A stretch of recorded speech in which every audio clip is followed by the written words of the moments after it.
عزازیل اس کا نام تھا۔ وہ بچے کو بھی حضرت جبریل علیہ السلام ساتھ لے کر کے گئے آسمانوں پر۔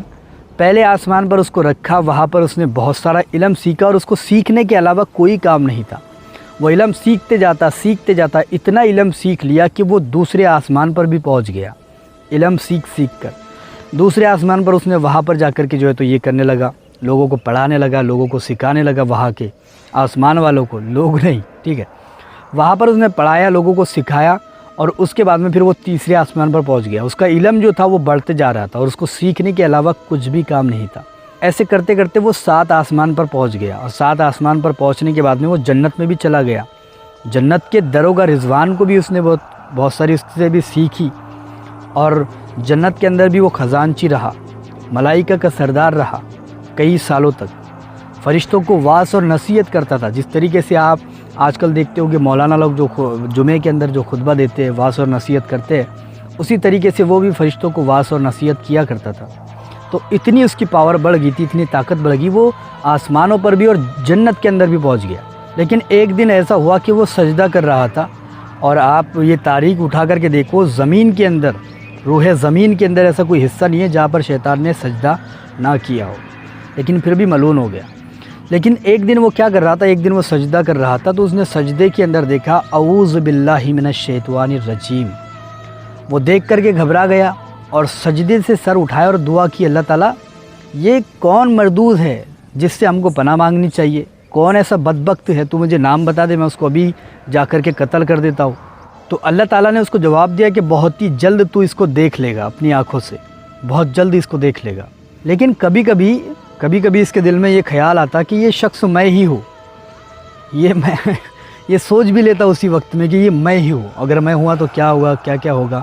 اور اس کے دل میں یہ بھی چیزیں آیا کرتی تھی کہ اگر میں اللہ تعالیٰ کے خلاف فرشتوں کو کر لوں، بہکا دوں، فرشتوں کو اپنی طرف کر کے اللہ تعالیٰ سے جو ہے تو بغاوت کر لوں، تو میرا کیا ہوگا، یہ بھی سوچ لیا کرتا تھا۔ لیکن پھر جو ہے تو یہ اس چیز کو بھول جایا کرتا تھا۔ تو جب بھی یہ سجدہ کرنے لگا، اب یہ اس کی عادت بن گئی، ہر روز جہاں پر بھی یہ سجدہ کرتا وہاں پر اعوذ باللہ من الشیطان الرجیم لکھا آتا۔ اب ہر جگہ پر یہ لکھا آتا۔ اب یہ دیکھ کر گھبراتا اور سوچتا یار یہ کون شخص ہو سکتا ہے، کون ہو سکتا ہے یہ جس سے ہمیں پناہ مانگنی چاہیے۔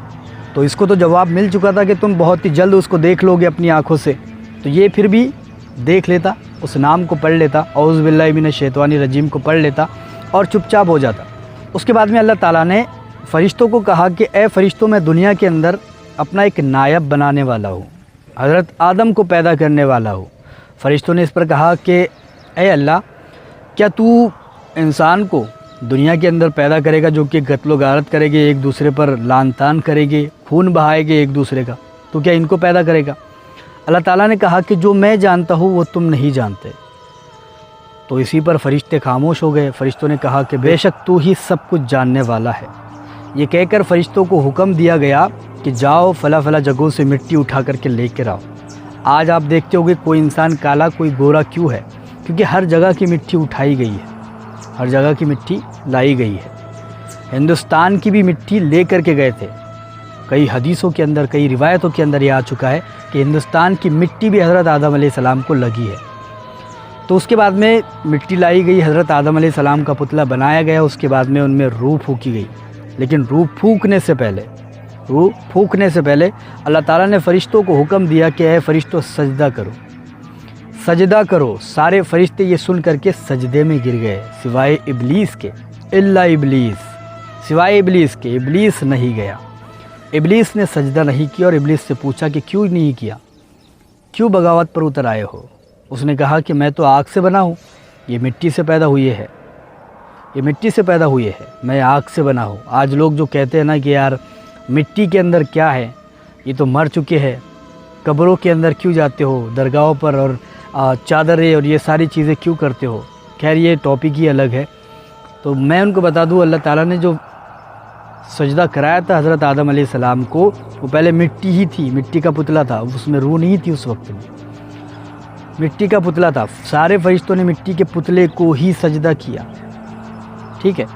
تو اللہ تعالیٰ نے ان کو کہا کہ سجدہ کرو۔ ابلیس سجدے میں نہیں گیا، شیطان سجدے میں نہیں گیا، بغاوت کر بیٹھا، اللہ تعالیٰ سے بغاوت کر لی اس نے، اللہ تعالیٰ کا حکم نہیں سنا، سجدہ نہیں کیا۔ تو بالآخر شیطان نے سجدہ نہیں کیا اور غصے میں آ کر کے اس پتلے پر تھوک دیا۔ جیسے ہی تھوکا اللہ تعالیٰ نے جبرائیل کو حکم دیا کہ اس کو نکالو مٹی کو، اس کا جو ہے تو کتا بناؤ۔ کتا بنایا گیا، تو جبرائیل علیہ السلام کے ہاتھ سے بنایا گیا وہ کتا ہے، اسی لیے وہ سوتا نہیں ہے رات کے وقت میں، جاگتا رہتا ہے۔ جب کتا بنا لیا گیا تو شیطان کو جو ہے تو اس کے بعد جو چیزیں تھیں، جیسے اس کے بعد علم تھا وہ چھین لیا گیا، اس کے جو لباس تھے، جنتی لباس تھے، وہ چھین لیے گئے اور لعن تان اس پر ڈال دی گئی۔ اس پر جو ہے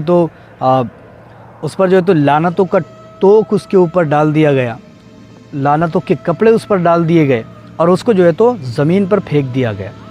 چونکہ زمین پر پھینکنے سے پہلے کی میں کہانی آپ کو بتاتا ہوں، وہ اکیلا بھی جانا نہیں چاہتا تھا زمین پر۔ تو اس نے کیا کیا، جنت کے اندر جو حضرت آدم علیہ السلام تھے، حوا علیہ السلام تھے، ان کو جا کر کے بہکایا۔ تو ان کو حضرت حوا علیہ السلام کو کہا کہ اے حوا، میں تمہارا جو ہے تو خیر خواہ ہوں، میں تمہارا دوست ہوں اور تمہاری میں بھلائی چاہتا ہوں۔ اللہ تعالیٰ تمہیں بھی جو ہے تو اسی طریقے سے پھینک دے گا جس طریقے سے مجھے پھینکا ہے۔ تو میں تمہاری بھلائی چاہتا ہوں کہ تم جو ہے تو بچے رہو اس سے، اس لیے میں یہ چاہتا ہوں کہ تم اس پھل کو کھا لو۔ حضرت حوا علیہ السلام کو بہکائے، اور اس کے اندر بھی بہت الگ الگ کہانیاں بنی ہوئی ہیں۔ حضرت حوا علیہ السلام نے جا کر کے وہ پھل کھا لیا، اور وہ پھل کھانے کے بعد میں حضرت آدم علیہ السلام کو بھی کھلا دیا۔ جیسے ہی پھل، روایت کے اندر آ چکا ہے کہ حلق تک بھی نہیں اترا تھا حضرت آدم کے اور حضرت حوا کے، تو ان کا جو جنتی لباس تھا وہ چھن گیا، کپڑے پورے اتر گئے اور جسم پورا دکھنے لگا۔ تو حضرت آدم علیہ السلام بھاگنے لگے ادھر ادھر، تو ایک درخت نے ان کو پکڑ لیا، ان کے بالوں کو پکڑ لیا کہ کہاں بھاگتے ہو۔ حضرت آدم علیہ السلام بھاگ رہے تھے، تو جیسے ہی ان کا لباس اترا تو اللہ تعالیٰ نے کہا کہ میں نے تمہیں منع نہیں کیا تھا اس پھل کو کھانے سے میں نے تم کو منع کیا تھا۔ اس کے بعد میں حضرت آدم علیہ السلام کو دنیا کے اندر پھینک دیا گیا، دنیا کے اندر اتار دیا گیا۔ حضرت آدم کو، حضرت حوا کو، شیطان کو، سانپ اور مور کو، یہ ساری چیزوں کو دنیا کے اندر اتار دیا گیا اور الگ الگ جگہوں پر ان کو اتار دیا گیا۔ اب جیسے ہی اتارا تو یہ 300 سال تک رونے لگے۔ 300 سال تک انہوں نے آسمان کی طرف چہرہ بھی نہیں کر کے دیکھا، 300 سال تک یہ روتے رہے۔ اگر آپ اس کے آگے کی کہانی سننا چاہتے ہیں تو ہمیں کامنٹ کر کے ضرور بتائیں۔